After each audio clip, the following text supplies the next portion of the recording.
PM Modi ने जबरदस्त आत्मविश्वास दिखाते हुए अपनी सरकार के लिए तीसरे टर्म की बात कर दी है।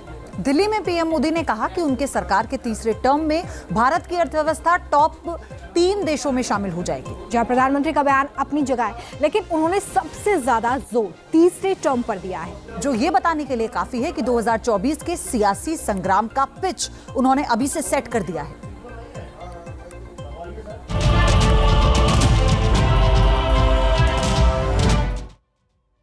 तीसरे टर्म में दुनिया की पहली 3 इकोनॉमीज में एक नाम भारत का होगा।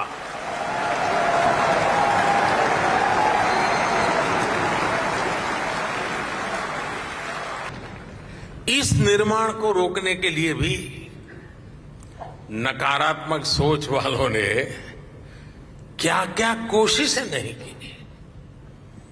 खूब तूफान मचाया गया, अदालतों के चक्कर काटे गए।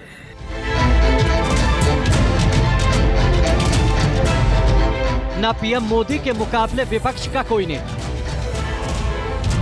ना संसद में संख्या पर, फिर भी मोदी सरकार के खिलाफ विपक्ष का अविश्वास प्रस्ताव। लेकिन दिल्ली में भारत मंडपम के उद्घाटन समारोह में प्रधानमंत्री नरेंद्र मोदी ने जो कहा वो विपक्ष को सीधी चुनौती। पीएम मोदी ने सरकार के तीसरे टर्म में भारत को दुनिया की तीसरी सबसे बड़ी अर्थव्यवस्था बनाने का भरोसा दिया। मतलब साहब 2024 में भी मोदी सरकार।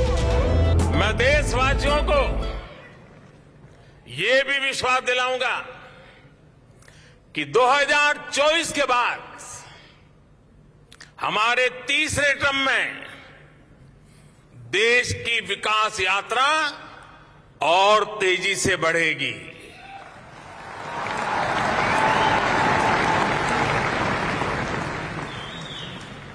और मेरे तीसरे कार्यकाल में आप अपने सपने अपनी आंखों के सामने पूरे होते देखेंगे।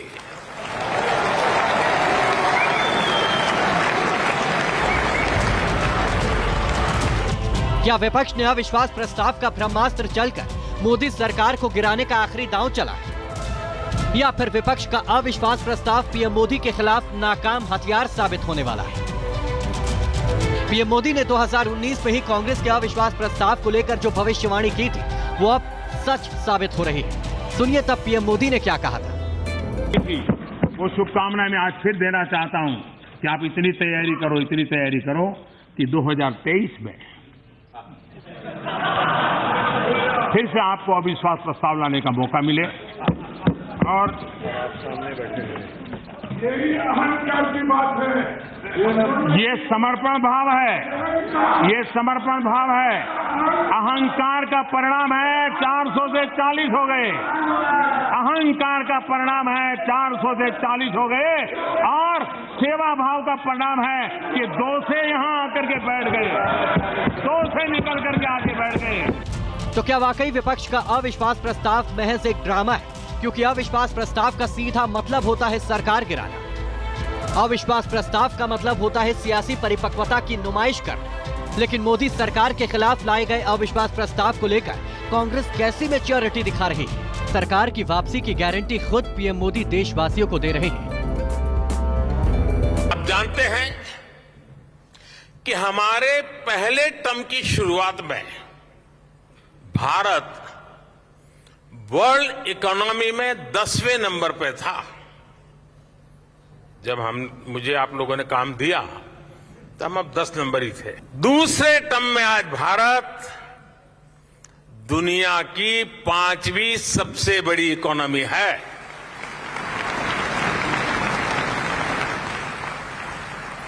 और ये ट्रैक रिकॉर्ड के आधार पर, बातों बातों में नहीं, ट्रैक रिकॉर्ड के आधार पर मैं कह रहा हूं, तीसरे टर्म में दुनिया की पहली 3 इकोनॉमीज में एक नाम भारत का होगा। संसद में सामान्य कैलकुलेशन के हिसाब से भी देखें तो बीजेपी के पास बहुमत के आंकड़े से कई सीटें ज्यादा है। लिहाजा उनकी मांग है कि पीएम मोदी मणिपुर पर बोले। ये अविश्वास प्रस्ताव देना है। ये इंडिया अलायंस का एक सिद्धांत है। हम सब इस मुश्किल के घड़ी में मणिपुर के साथ खड़े हैं और हम बार बार प्रधानमंत्री मोदी जी को कहना चाहते हैं कि सदन के बाहर नहीं, सदन के अंदर आकर देश को संबोधित करें। जबकि विपक्षी एकता की गांठ को मजबूत करने में जुटे बिहार के मुख्यमंत्री नीतीश कुमार ने भी विपक्ष की मांग को जायज ठहराया। वहाँ जो भी घटना घटी है, जो कुछ भी हो रहा उस पर ध्यान दीजिए। इस तरह से महिलाओं के साथ किस तरह से दुरुपयोग किया गया, तो इन सब चीजों को लेकर के पूरा विपक्ष एकजुट होकर के इस बात को कह रहा है। इससे पहले कांग्रेस नेता अधीर रंजन चौधरी से लेकर आरजेडी सांसद और आम आदमी पार्टी के राघव चड्ढा ने मोदी सरकार के खिलाफ लाए गए अविश्वास प्रस्ताव को अपने तर्कों से सही करार देने की कोशिश की। नो कॉन्फिडेंस मोशन हम मूव कर रहे हैं, तो कल ही अब बता दिया सबको, कोई नई बात नहीं है। और हमारे पार्टी की तरफ से जब चर्चा शुरू होगी, हम नॉर्थ ईस्टर्न की रिप्रेजेंटेटिव को, मतलब गौरव गोगोई को हम तैनात करेंगे। सरकार और प्रधानमंत्री जी खुद पार्लियामेंट आएं और मणिपुर और अन्य ज्वलंत मुद्दों पर बयान दें। किसी भी और उपकरण से वो जुबान खोल नहीं रहे थे। उंगली की चोट पर ट्वीट करने वाले प्रधानमंत्री मणिपुर में हमारी बहनों के नग्न परेड के बाद भी चुप है। संसद में अंक गणित के सामान्य कैलकुलेशन से ये भी तय है कि विपक्ष का अविश्वास प्रस्ताव लोकसभा में धड़ाम से गिर जाएगा। विपक्ष के नैरेटिव सेट करने के पैटर्न को अब देखते हैं। कांग्रेस अविश्वास प्रस्ताव लाकर विपक्षी गठबंधन इंडिया के आक्रामक होने का माहौल बनाना चाहती है, जिससे वो मोदी सरकार के खिलाफ माहौल बनाकर लोकसभा चुनाव में उसका लाभ उठा पाए।